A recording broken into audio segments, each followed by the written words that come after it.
Internet Transaction Act planong pakusgan sa Department of Trade and Industry aron malikayan ang mas scam ang mga konsumante ilabi na sa mga online shopping platform. Ani report.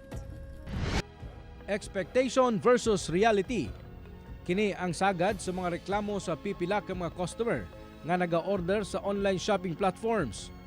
Gani, pipila sab kuno ka reklamo ang nadawat sa Department of Trade and Industry 10 sa mga cash on delivery transactions nga dili mahatod sa customer.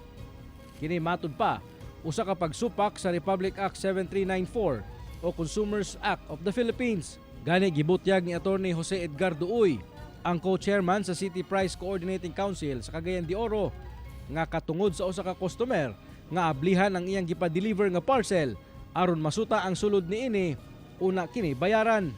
One of the rights, no? Right to information, right to nana diya sa katungod sa consumer rights. Dili man pwede magpalit ka 1,000 ang yung i-deliver 500 ra.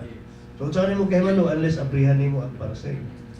So, legal na. Sumala sa DTI 10 nga aduna nay balaod nga magprotekta sa katungod sa mga online seller o online customers. Kini ang Internet Transaction Act usa ka balaod nga mag-regulate sa tanang e-commerce platform sa syudad. Dugang pa sa DTI nga ginahulat na lang nila karon ang implementing rules and regulation aron hingpit na kining mapatuman. Kana pong delay sa delivery of mga parcel. So covered na siya. So hopefully we will have that kay since we are promoting the digitalization and e-commerce, no? So we also have to protect the consumers and also ang merchant. Giawhag sa DTI ang katawhan nga nakasinati og scam transaction sa mga online shopping platforms nga mobisita sa ilang buhatan aron mahatagan og tukmang aksyon. Kauban si Makoy Sempron, James Paulo Yap, One Mindanao.